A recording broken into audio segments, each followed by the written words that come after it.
You can just go.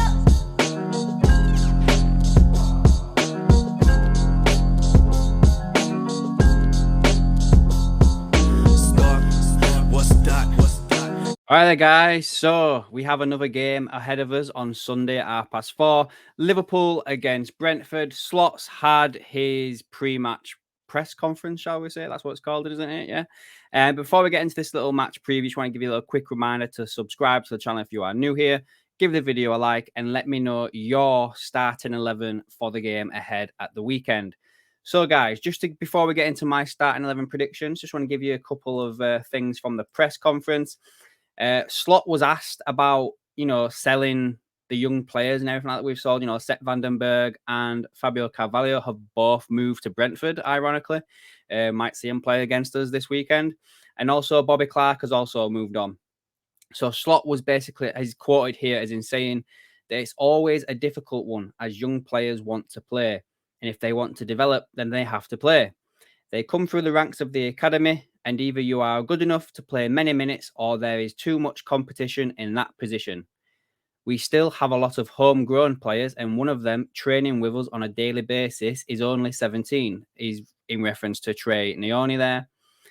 This club will always bring through good youngsters, and it's always a challenge to find the right moment either to play them or if they have played quite a lot of minutes, they want to take the next step in their career.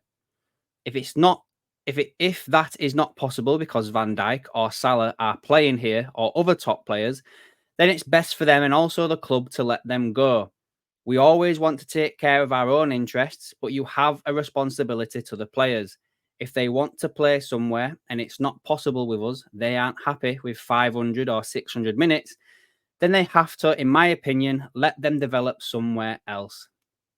Talking about Vandenberg and Carvalho in person type thing. He said that both of them played a lot out on loan last year and wanted to continue that playing time.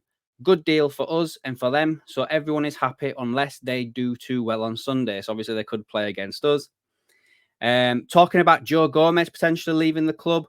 He has worked really hard since he came back. He didn't play a lot at the Euros. And when he came in the first session, he couldn't train the whole session. So we had to manage his load. And that was also a bit of a reason why he wasn't in the team last weekend, which goes against what we got told last weekend, that he was basically looking at his options for his future. This week, he had a good week in terms of load and how much he could do with the team. He is one of the players that I see new things from. At this moment, I am expecting everybody to be here, but you are maybe even longer in football than I am. Look at you. You look at that's when he basically, there's a funny bit where he starts talking about James Pierce, and this is what he says here. You are longer in football than maybe I am. Look at you, a little bit older than me. Everything can change. So basically saying that, he wants Gomez, but never say never in football, which is what I've been saying about Zubamende too. Asked whether he's worried about the lack of incomings at Liverpool this summer. No, because I trust the team. I inherited a really good team, a team of many young players as well.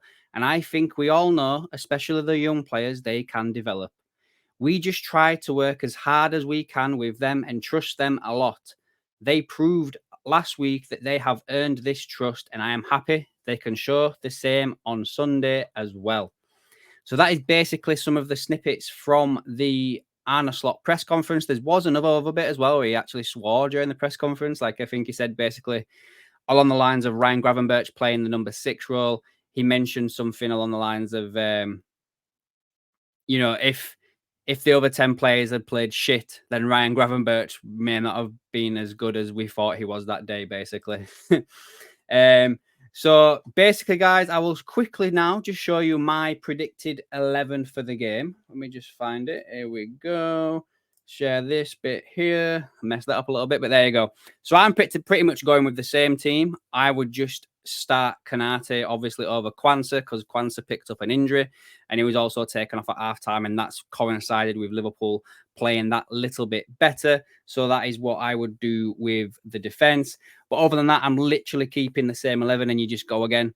Maybe you give Darwin Núñez a few minutes at some point in the game if it's going your way.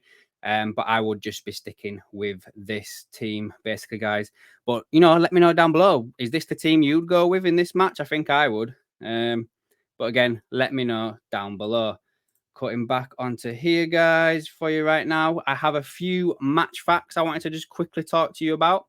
So basically, it says here that Liverpool have lost just 2 of their last 61 Premier League home games, winning 46 and drawing 13, whilst they haven't lost at Anfield in the opening month of the season since 2015.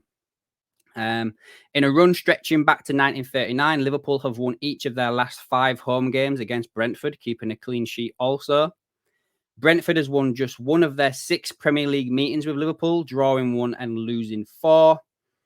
At least one team has scored 3+ goals in 5 of these 6 games, with the exception being the 1-0 win of Liverpool in the May of last year. Liverpool have lost 2 of their last 61. We've touched on that. Liverpool looking to start their Premier League season with 2 consecutive wins for the first time since 21-22, a season in which they started with an away win at Norwich and then they beat Ipswich, and they beat Ipswich last weekend, obviously. I think that's it, guys, there. Oh, no, one more thing here for you.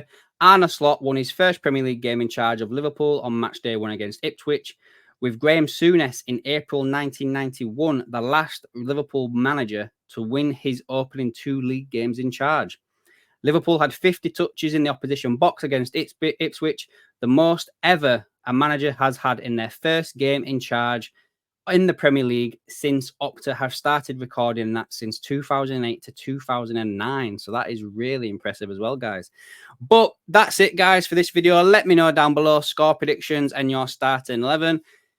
I don't really like doing score predictions, but I just asked you guys for one. So here we go. I say Liverpool win 2-1 against Brentford on Sunday. But let me know down below what you think on all this, guys, his comments regarding the transfers, and I'll catch you in the next one, guys.